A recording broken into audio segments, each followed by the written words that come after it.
সিনেমার শুরুতে একটি চার্চ দেখানো হয়, যেখানে একজন ফাদার ঈশ্বর সম্পর্কে বলছিলেন। সেখানে শ্রোতা হিসেবে দুই দম্পতি উপস্থিত ছিল, জন ও তার স্ত্রী মিয়া এবং তাদের প্রতিবেশী পিট ও স্যারন হিগিন্স। এখানে দেখা যায় মিয়া প্রেগনেন্ট ছিল। এরপর তারা চার্চ থেকে একই গাড়িতে ঘরে ফিরে আসে। মিয়ার যে বাচ্চা জন্মগ্রহণ করতে চলেছিল তার সম্পর্কে তারা আলোচনা করছিল। এরপর মিয়া ঘরে ঢোকার আগে জনকে জানায় যে আমাদের ওই প্রতিবেশীর সামনে আমাদের বাচ্চা নিয়ে এত আলোচনা করা ঠিক হয়নি, কারণ মাত্র 2 বছর আগেই ওনাদের একমাত্র মেয়ে হারিয়ে গিয়েছিল। জন হেসে বলে যে ওনাদের মেয়ে হারিয়ে যায়নি, বরং এই হিপিস নামে একটি গোষ্ঠীর সাথে পালিয়ে গিয়েছিল। রাতে যখন মিয়া জনের সাথে কথা বলছিল, তখন জন তার জন্য একটা সারপ্রাইজ গিফট দেয়, এবং যেটা ছিল অ্যানাবেল পুতুলটি।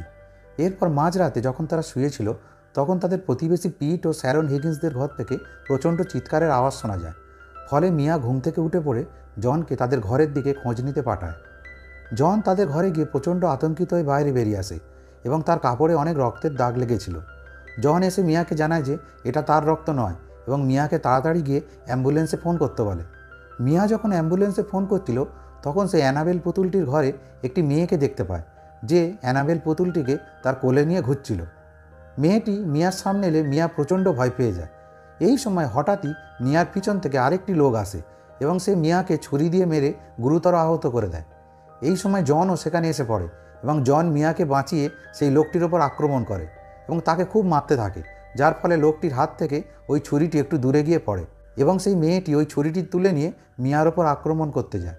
কিন্তু তার আগেই জন মেয়েটিকে নিয়ে দেয়ালে চেপে ধরে এবং তার হাত থেকে ছুরিটি কেড়ে নেওয়ার চেষ্টা করতে থাকে। কিন্তু সেই সময় আবার সেই লোকটি উঠে জনের ওপর আক্রমণ করে এবং জনকে গুরুতরভাবে আহত করে দেয়। তারপর ওই মেয়েটি ওখান থেকে পালিয়ে গিয়ে পাশের একটা ঘরে ঢুকে দরজা বন্ধ করে দেয়। এরপর ওই লোকটি জন ও মিয়াকে ক্ষতি করার আগেই পুলিশ সেখানে পৌঁছে যায় এবং লোকটিকে গুলি করে মেরে ফেলে। এরপর পুলিশ ওই মেয়েটিকে ধরার জন্য ওই ঘরে পৌঁছায়, কিন্তু ঘরের দরজা খুলে দেখে যে মেয়েটি নিজের গলা কেটে আত্মহত্যা করে নিয়েছে। কিন্তু এখানে দেখা যায় যে মেয়েটি যখন আত্মহত্যা করেছে, তখনও অ্যানাবেল পুতুলটি তার কোলেই রয়েছে, এবং এর ফলে মেয়েটির 2-1 ফোঁটা রক্ত অ্যানাবেল পুতুলটির মুখে পড়ে যায়। এরপর মিয়াকে হসপিটালের উদ্দেশ্যে নিয়ে যাওয়া হয়। এখানেই একটা রহস্য প্রকাশ পায়। আমরা জানতে পারি যে এই আত্মহত্যাকারী মেয়েটি আর কেউ নয়, সে হচ্ছে যাকে পিট এবং স্যারন হিগিন্স নিজেদের মেয়ে হিসেবে দত্তক নিয়েছিল এবং যে 2 বছর আগে হারিয়ে গিয়েছিল। এরপর মিয়াকে হসপিটালে দেখানো হয়, যেখানে তার চিকিৎসা চলছিল, এবং মিয়া এবং তার বাচ্চা দুজনই সুস্থ ছিল। কিন্তু সেই রাতের ঘটনাটার জন্য হসপিটাল থেকে ফিরে এসেও ঘরে মিয়া মানসিকভাবে বিপর্যস্ত ছিল। জন মিয়াকে অনেক বোঝানোর চেষ্টা করলেও মিয়া যে বাচ্চার জন্ম দিতে চলেছিল তার সুরক্ষার জন্য খুব চিন্তিত ছিল। এরপর মাঝরাতে জন ও মিয়া একটি আওয়াজ শুনতে পায়। তারপর জন উঠে যখন দেখার জন্য যায়, সে অবাক হয়ে যায় এই দেখে যে তাদের ইলেকট্রিক সেলাই মেশিনটা অটোমেটিক চলতে শুরু করেছিল। জন মেশিনটি বন্ধ করে এবার অন্য ঘরগুলি চেক করার জন্য যায়, এবং সে যখন পুতুলের ঘরটিতে পৌঁছায়, সে দেখে যে অ্যানাবেল পুতুলটি দরজার পাশে মেঝেতে পড়ে আছে। জন পুতুলটাকে তুলে দোলানো চেয়ারের ওপর রেখে দেয়।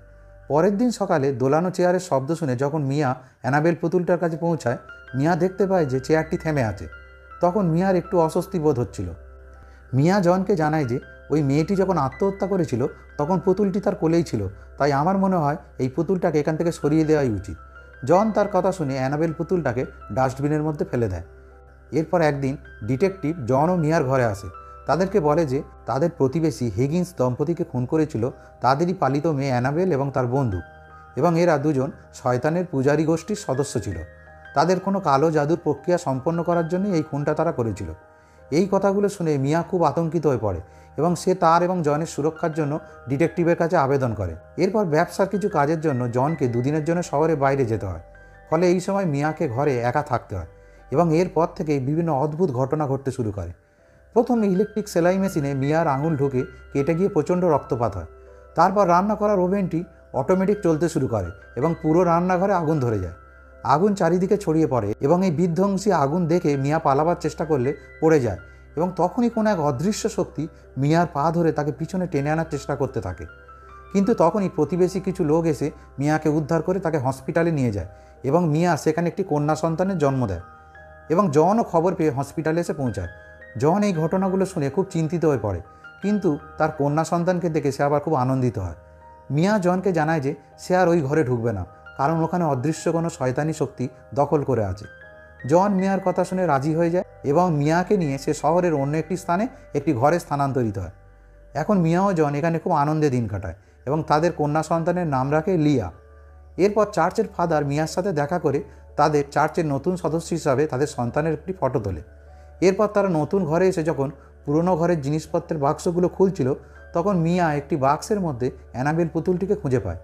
অ্যানাবেল পুতুলটিকে দেখে জন অবাক হয়ে যায়। সে মিয়াকে জিজ্ঞাসা করে যে এই পুতুলটি এখানে এলো কী করে, কারণ সে নিজের হাতে এই পুতুলটাকে ডাস্টবিনে ফেলে দিয়ে এসেছিল। তাই জন আবার পুতুলটিকে ডাস্টবিনে ফেলার জন্য মিয়াকে বলে, কিন্তু মিয়া রাজি হয় না। মিয়া বলে যে কারণ তুমি আমাকে এইটা গিফট দিয়েছিলে, তাই আমি এটাকে ফেলতে পারবো না। আর এরপর থেকে এই শয়তানি ঘটনা শুরু হয়। মিয়া যখন টিভি দেখতে দেখতে পাশে বাচ্চাটিকে নিয়ে ঘুমিয়ে পড়েছিল, তখন টিভি চ্যানেল হঠাৎ বন্ধ হয়ে যায় এবং আমরা সেই আত্মহত্যাকারী মেয়ে অ্যানাবেলের আত্মাকে দেখতে পাই।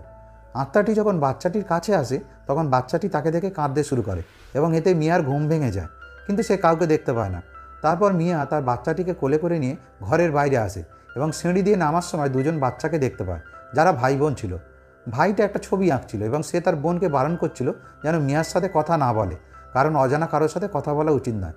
ঘরের বাইরে মিয়া একটা বইয়ের দোকানে যায় এবং ওই বইয়ের দোকানের মালিক ইভলিনের সাথে তার বন্ধুত্ব হয়ে যায় এবং সে মিয়াকে একটা বই গিফট করে।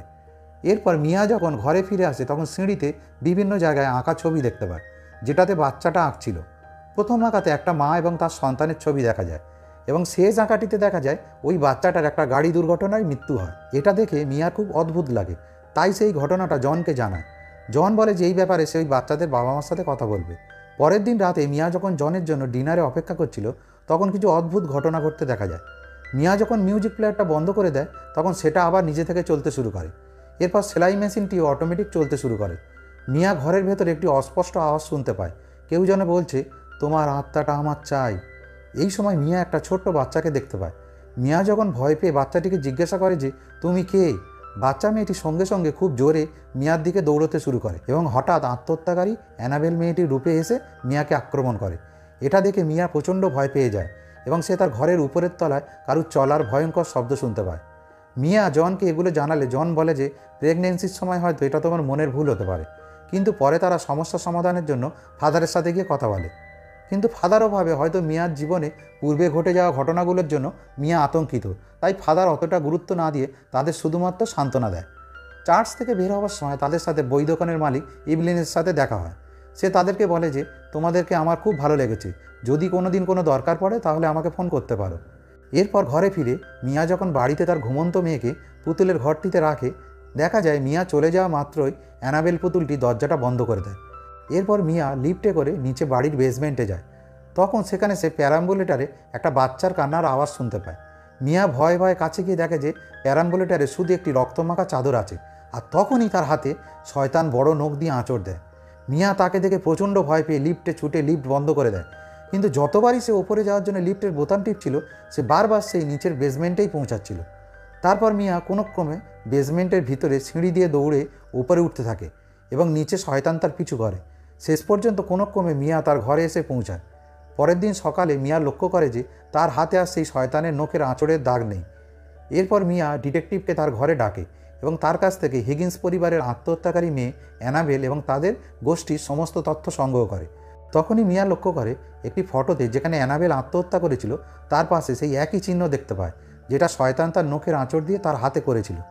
মিয়া অ্যানাবেলের ছোটোবেলার ফটো দেখতে পায় এবং এটা সেই বাচ্চাটা ছিল যাকে মিয়া তার ঘরের ভেতর দেখতে পেয়েছিল। এবং মিয়া ডিটেকটিভের কাছ থেকে জানতে পারে যে এই গোষ্ঠীর সদস্যরা শয়তানের পূজারী এবং শয়তানের উদ্দেশ্যে বলি দেওয়ার জন্য এইসব কাণ্ড করে থাকে।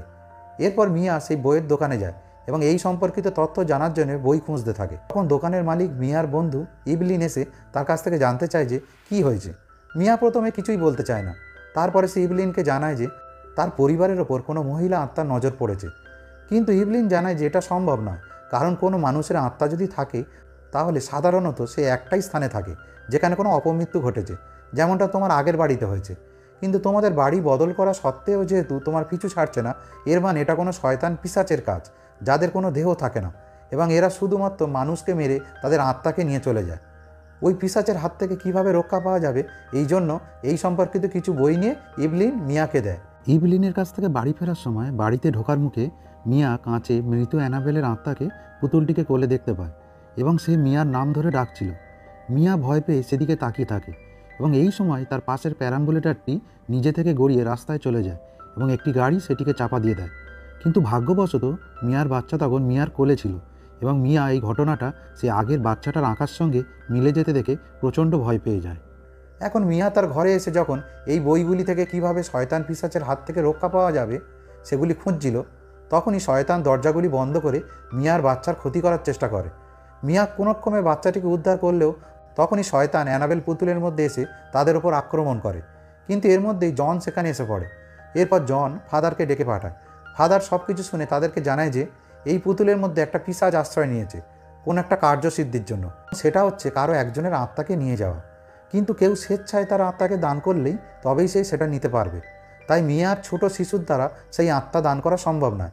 মিয়া বলে যে তাহলে আমরা এখান থেকে মুক্তি পাবো কী করে? ফাদার বলে আপাতত এই পিশাচ পুতুলটাকে আমি আমার সঙ্গে নিয়ে যাচ্ছি চার্চে, যাতে চার্চের অন্য লোকেরা এই সমস্যার সমাধান করতে পারে এবং পুতুলটিও চার্চের মতন পবিত্র পরিবেশে থাকলে ও শয়তানি শক্তি অনেকটাই কমে যাবে এবং ক্ষতি করতে পারবে না। এরপর ফাদার যখন অ্যানাবেল পুতুলটিকে নিয়ে চার্চের উদ্দেশ্যে যাচ্ছিল তখন তার কিছু শয়তানি শক্তি সে উপলব্ধি করতে পারে এবং চার্চে ঢোকার মুখে সে অ্যানাবেলের আত্মাকে দেখতে পায়। কিন্তু চার্চে পুতুলটিকে নিয়ে ঢোকার আগেই অ্যানাবেল তার শয়তানি শক্তি দিয়ে ফাদারকে টেনে নিয়ে তাকে গুরুতর আহত করে দেয় এবং পুতুলটিকে সঙ্গে নিয়ে চলে যায়। এদিকে মিয়ার বন্ধু বই দোকানের মালিক ইভলিন মিয়ার সাথে থেকে তাকে অনেক সাহায্য করে, এমনকি তার বাচ্চাকেও দেখাশোনা করতেও সাহায্য করে। এরপর ফাদারকে হসপিটালে দেখা যায়। তার জ্ঞান ফিরলে সে জনকে জানায় যে সেও অ্যানাবেলের প্রেতাত্মাকে নিজের চোখে দেখেছে এবং সে আহত হওয়ার পর অ্যানাবেল পুতুলটাকে তার সাথে নিয়ে চলে গেছে। যেহেতু মিয়ার বাচ্চা নিজের আত্মা দান করতে পারবে না, তাই সে মিয়ার আত্মাকে নিয়ে যাওয়ার জন্য চেষ্টা করে চলেছে।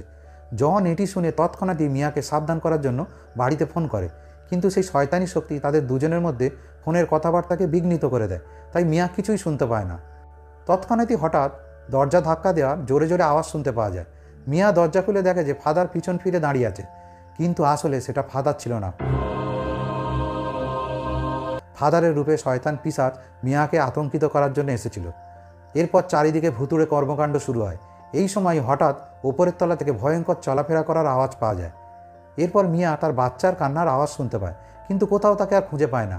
পরিস্থিতি দেখে ইভলিন এখন মিয়াকে বলে যে আমাদের যত তাড়াতাড়ি সম্ভব ঘরের বাইরে বেরিয়ে চার্চে যেতে হবে এবং সঙ্গে সঙ্গে শয়তান পিশাচ তাদেরকে আক্রমণ করে এবং ইভলিনকে টেনে ঘরের বাইরে ফেলে দিয়ে দরজা বন্ধ করে দেয়।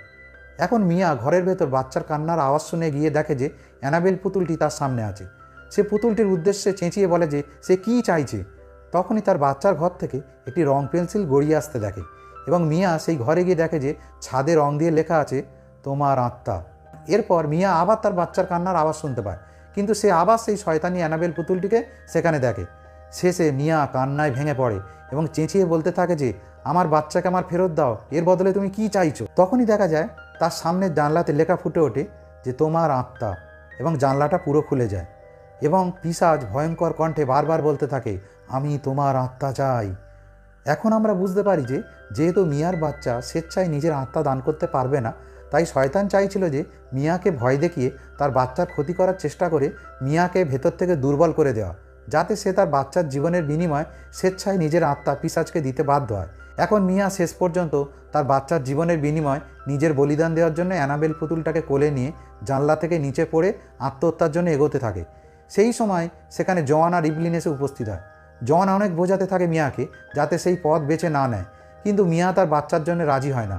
মিয়া যখন লাফিয়ে আত্মহত্যা করতে যাবে ঠিক তখনই জন তাকে পিছন থেকে ধরে নেয় এবং ইভলিন ও জন তখন মিয়াকে বোঝাতে থাকে, কিন্তু মিয়া বলে যে তার আর কোনো পথ নেই, কারণ শয়তান পিশাচ তার বাচ্চাকে নিয়ে গেছে এবং একটা মাত্রই শর্তেই সে তার বাচ্চাকে ফেরত দেবে যখন সে তার আত্মাকে নিয়ে যাবে। এই কথা শুনে ইভলিন সমস্ত কিছু বুঝতে পেরে সেই পুতুলটিকে কোলে নিয়ে জানলা দিয়ে ঝাঁপ দিয়ে নিজের আত্মবলিদান দিয়ে দেয়। এই আত্মবলিদানের জন্য জন ও মিয়া তাদের বাচ্চাকে আবার ফেরত পেয়ে যায়। এরপর 6 মাস পরে মিয়া ও জন ফাদারের সাথে গিয়ে চার্চে দেখা করে এবং ফাদারকে বলে যে এখন সব কিছু ঠিকঠাক আছে এবং সেই শয়তানি পুতুলটাকে আর তারা দেখতে পায়নি। কিন্তু পুলিশ অফিসাররাও পুতুলটিকে খুঁজে পায়নি। এরপর অ্যানাবেল পুতুলটিকে একটি দোকানে দেখানো হয়, যেখানে একটা বৃদ্ধ মহিলা তার নার্স মেয়েকে জন্মদিনে গিফট দেওয়ার জন্য সেটাকে কিনে নেয়। এরপর আমরা দেখি সেই নার্স মেয়েটির সাথেও একই ঘটনা ঘটতে শুরু করেছিল। এখন সেই নার্স মেয়েটি ও তার বন্ধুরা বিখ্যাত প্যারানর্মাল ইনভেস্টিগেটর এড ও লরেন ওয়ারেনকে ডেকে পাঠায়, যাদেরকে আমরা দি কনজিউরিং সিনেমাতে দেখেছিলাম। এরপর সিনেমার শেষে জানানো হয় যে এখন অ্যানাবেল পুতুলটি এড ও লরেন ওয়ারেনের ভৌতিক জাদুঘরে একটি কাঁচের ঘরে বন্দি আছে এবং সেখানে প্রতি মাসে 2বার করে চার্চের ফাদার এসে প্রার্থনা করে যায় এবং সিনেমাটিও এখানেই শেষ হয়।